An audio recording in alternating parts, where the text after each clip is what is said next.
diseño completamente aleatorizado por bloques. Este grupo está conformado por Ana Franco, Sofía Jiménez y Pablo Villa. Introducción. Cuando se requiere comparar varios tratamientos o estudiar el efecto de un factor, es deseable que las posibles diferencias se deben principalmente al factor de interés y no a otros factores que se debe considerar en el estudio. Cuando esto no ocurre o existen otros factores que no se controlan o notifican para hacer la comparación, las conclusiones podrían resultar sensiblemente afectadas. Estos tienen la particularidad de que se incluye en el experimento no porque interesa analizar su efecto, sino como un medio para estudiar la manera adecuada y eficaz al factor de interés.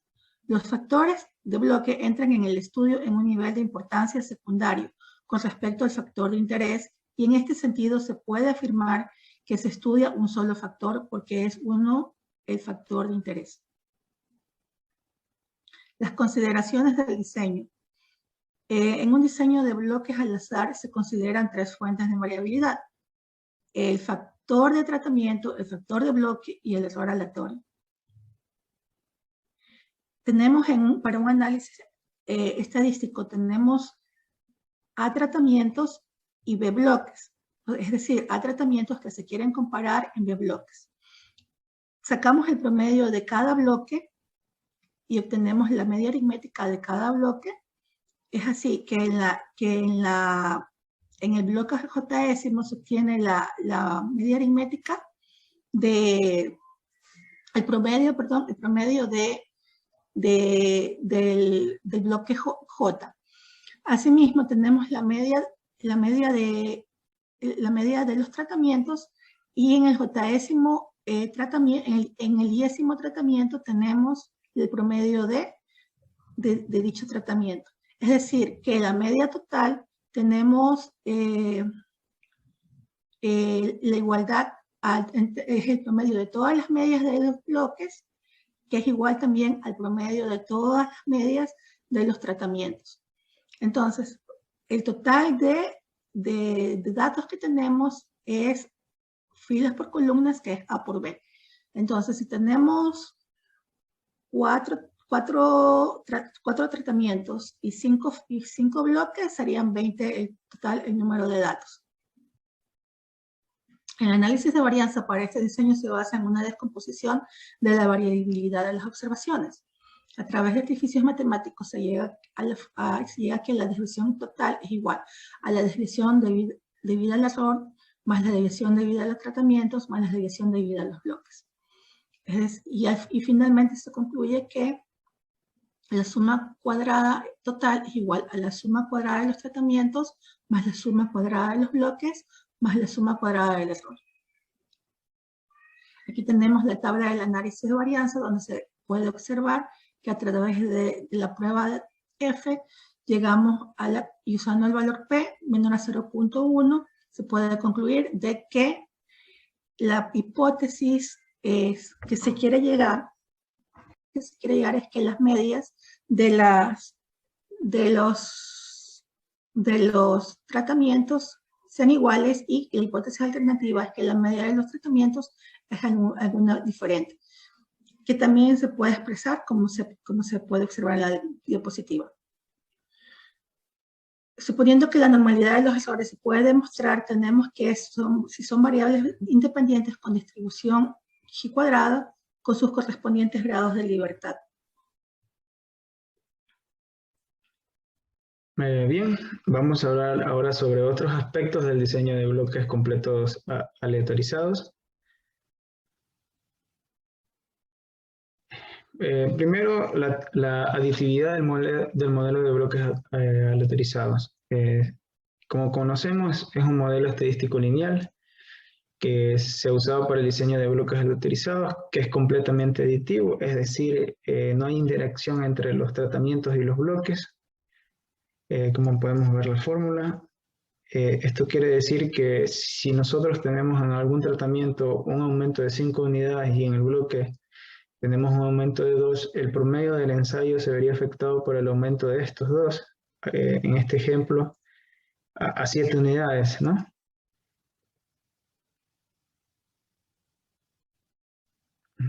También tenemos la interacción de tratamientos y bloques. Pues no siempre se puede dar el ejemplo de la aditividad. Pues. En este ejemplo nosotros podemos comentarles que se compara 4 formulaciones de un producto químico utilizando 6 lotes de materia prima definidos como los bloques. Y si una impureza en el lote 2 de estos bloques afecta de manera adversa a la formulación 2, dando un rendimiento inusualmente bajo. Tenemos ahí un claro ejemplo de la interacción que pueden producir, la interacción que se puede producir entre los tratamientos y los bloques. Otra interacción que se puede dar entre tratamientos y bloques es cuando se da por una medición de una escala incorrecta. Aquí tenemos una relación multiplicativa en unidades originales, pero esta relación debería ser representada para que sea el modelo lineal a una escala logarítmica, como podemos ver la última fórmula.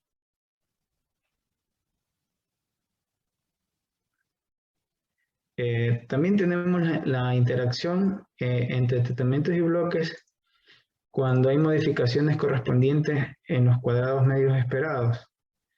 Es decir, cuando nosotros consideramos a los bloques como variables aleatorias independientes con varianza común.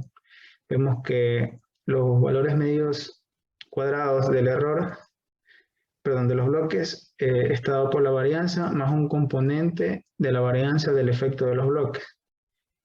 Y esto está libre de cualquier efecto del bloque, tanto para los cuadrados medios de los tratamientos y como el estadístico de prueba para la variabilidad entre los tratamientos de F. También tenemos otros aspectos como el tamaño de muestra o números de bloques. Como conocemos o hay que tener en consideración que al incrementar el número de bloques se incrementa el número de réplicas y el número de grados de libertad del error, con lo que podría aumentar la sensibilidad del diseño. Esto está dado por la fórmula de phi cuadrado en relación a la sumatoria de I con los tratamientos elevados al cuadrado, considerando los grados de libertad del numerador y los grados de libertad en el denominador. Ahora bien, podemos observar un ejemplo del cálculo del número de bloques, suponiendo que queremos determinar el número apropiado de bloques que deben correrse en un ejemplo, y teniendo en cuenta que el interés se encuentra en detectar una diferencia máxima real en las lecturas, de este caso que es la dureza media, de 0.4 y con una alta probabilidad, y una estimación razonable de la desviación estándar de los errores igual a 0,1, reemplazando en la fórmula original a n por b, que es el número de bloques, y d mayúscula como la diferencia máxima que se quiere detectar. Entonces aquí podemos ver la relación, la fórmula de phi cuadrado en la que nosotros tenemos un valor de 2 por b. A continuación tenemos aquí un ejemplo haciendo un cálculo para ver cómo nos iría con 3 bloques y con 4 bloques. En este caso tenemos la fórmula que ya habíamos sacado, que es phi por 2 por b, por la raíz de 2 por b, y considerando los grados de libertad, con 3 bloques tendríamos 6 y un alfa de 0.05, el riesgo del diseño nos daría un 0.10 y la potencia de nuestro contraste sería de 0.9. Para 4 bloques tendríamos ya en este caso 9 grados de libertad del error y de igual manera un alfa de 0.5 y nuestro riesgo de diseño sería 0.3 y nuestra potencia de contraste sería del 0.97. Podemos observar que el diseño tiene alta probabilidad para las diferencias entre las lecturas, entonces no habría problema si este diseño se haya trabajado con 3 bloques o con 4, siempre y cuando se cuente con los recursos y se pueda trabajar pues, con los 4 bloques para tener más grados de libertad del error. Ahora bien, vamos a ver qué pasa cuando tenemos valores faltantes. En este caso se utiliza el caso de por análisis aproximados.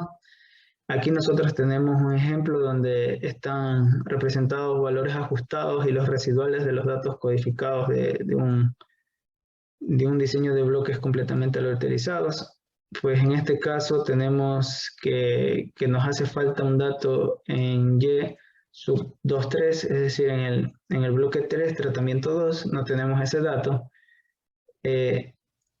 Entonces, la observación faltante se estima y se la lleva a cabo mediante el análisis de varianza usual, como si la observación estimada fuera un dato real, mediante la fórmula de X por los números de tratamientos por Y' sub I y por el número de bloques de Y' sub J y por la sumatoria total de Y'.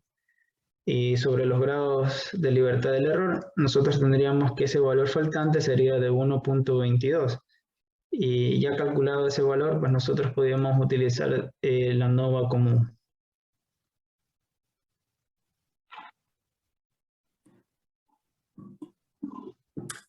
A continuación, tendremos el ejercicio práctico para los aleatorizados. En nuestro ejercicio vamos a utilizar un ejemplo sobre el uso de nematicidas en plantas. Un nematicida es como un plaguicida, pero es aplicado para gusanos nematelmitos, el cual se encuentra en plantas.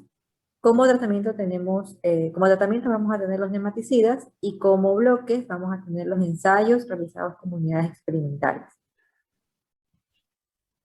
Para nuestro ejemplo, tenemos que la hipótesis nula es que los diferentes nematicidas aplicados o tratamientos producen el mismo efecto en el control de nematodos. Y como hipótesis alternativa, tenemos que al menos uno de los nematicidas produce un efecto diferente en el control de nematodos. A continuación tenemos la tablita donde se encuentran los nematicidas y se encuentran los ensayos realizados. Cada dato es el número de nematos vivos por cada ensayo, que quedaron vivos por cada ensayo. Entonces tenemos Y y J, y tenemos el promedio de los tratamientos, que sería YI, y tenemos el promedio de los ensayos o bloques, que sería YJ. A continuación, pues veremos cómo se realiza el cálculo para este tipo de ANOVA, por bloques aleatorizados. Primero, para sacar la suma de cuadrados totales, tenemos que la fórmula es la suma de cuadrados del tratamiento más la suma cuadrada de los bloques más la suma cuadrada de los errores. Esta diferencia de la ANOVA tiene una variable adicional que es la de los bloques. Los bloques se eligen o se deciden como el lugar donde se va a realizar el experimento. En este caso, son los ensayos que estamos realizando. Entonces, ¿de qué se compone la fórmula? Se compone de la sumatoria de Y punto, que vendría a ser el Y barra o Y barra de los tratamientos, menos el Y total o el Y barra de todos los ensayos que hemos tenido, que en este caso es 259. Entonces sería cada dato o cada Y barra promedio menos el Y barra total y eso elevado al cuadrado. Para el lado de los, y eso lo multiplicamos adicionalmente, hacemos como un cruce con los números de ensayos. Usamos los tratamientos o el suma cuadrada de los tratamientos, los multiplicamos por los ensayos. Ahora, para la parte de los bloques, procedemos a hacer lo mismo, sacamos el promedio de cada bloque, y luego de eso empezamos a restar el promedio de cada bloque, que sería Y.J barra, menos el Y barra total, en este caso 259, y lo elevamos al cuadrado. Eso lo multiplicamos a su vez por la suma total de tratamientos, que en este caso es 6. En el caso de tratamientos lo multiplicábamos por el número de bloques, que en este caso era 5, porque teníamos B1, B2, B3, B4, B5, estará el B, y en el caso del A es A, B, C, D, E, F, que en este caso es 6. Y finalmente sumamos el error, en este caso está en el cuadro presente acá abajo, que es tener cada dato, Y y J, por ejemplo 307, restados para YJ, que en este caso es 209, el promedio de Y y J, menos Y barra, que en este caso es 351.2, y sumada el dato del promedio total de cada dato. A esto de aquí lo sumamos al cuadrado y finalmente tenemos los resultados. Como resultados tenemos la varianza, que vemos a continuación, tenemos los tratamientos, que la suma de cuadrados es 79,75,1, bloques es 23,477 y el error es 45,69,4. Como veíamos, son los datos que teníamos señalados en la parte de acá en amarillo, 79,75,0, 1, 23,477 y 45,694, que son los mismos que tenemos acá. Tenemos la suma cuadrada de los tratamientos, de los bloques y de los errores. Para obtener los grados de libertad, tenemos los de los tratamientos, que eran 6, era A, B, C, D, E, F. Los bloques, que teníamos 5 bloques menos 1, en tratamientos de 6 menos 1. Y el error vendría a ser la multiplicación de tratamientos por bloque. En este caso, 5 por 4 es 20. Para los grados de libertad totales, es la suma de todos los grados de libertad. En este caso sería 20 más 4 más 5, 29.